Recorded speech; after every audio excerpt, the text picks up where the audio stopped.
Dense crowds of buyers are currently wrapping around city blocks outside retail stores, waiting hours for a single product drop. The frenzy centers on Audemars Piguet, a top-tier Swiss horology house defined by extreme exclusivity and mechanical watches that cost tens of thousands of dollars. But this release is a partnership with Swatch, known for colorful, plastic-based, and highly accessible quartz watches designed for the mass market. Placing a $400 product next to watches worth $50,000 forces two conflicting business models into the same display case, yet the prestige of the more expensive brand remains intact. To understand why a luxury giant would take this risk, we have to look at the demographic threat facing traditional Swiss watchmakers. Their core collector base is rapidly aging. Younger generations, particularly Gen Z, are often locked out of mechanical watch culture.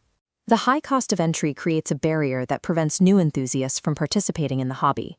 This graph maps out the danger of brand dilution. If an exclusive company dramatically increases their production volume with affordable goods, their perceived prestige often drops. Audemars Piguet is caught in a trap. They need to reach Gen Z to ensure long-term survival, but creating a traditional entry-level watch risks devaluing the high-end pieces that define the brand. Swatch CEO Nick Hayek and Audemars Piguet CEO Ilaria Resta engineered a compromise to navigate these branding risks. They found a strategic loophole to protect the heritage of the RoyalOak. They agreed that the collaboration would not produce a wristwatch. By pivoting the design to a pocket watch, they bypassed any direct comparison to Audemars Piguet's flagship wristwatches. They added a modern twist by replacing the traditional metal chain with a premium calfskin lanyard, turning an antiquated object into a streetwear accessory. Changing the physical format of the watch allowed the collaboration to exist in its own category, avoiding the standard rules of luxury pricing. This vector breakdown shows how the design carries over iconic geometry, the distinct 8-sided octagon bezel and the 8 visible screws.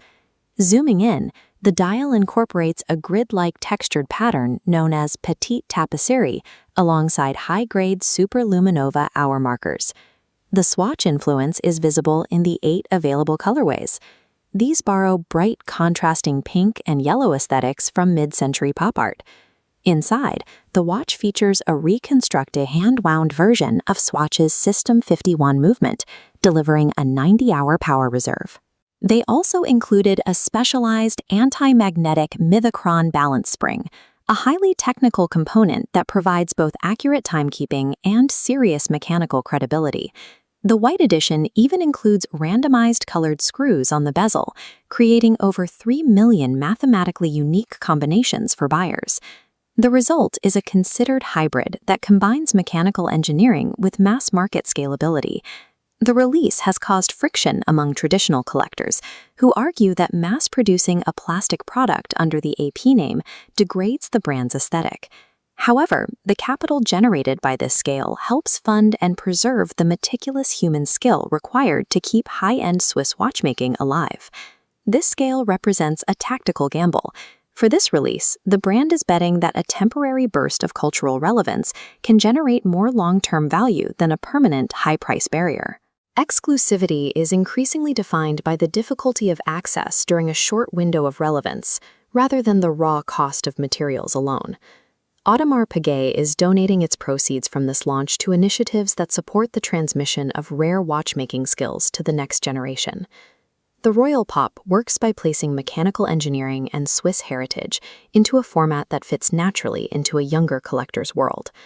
The survival of Swiss horology isn't achieved by locking watches away in safes. It happens by clipping them to the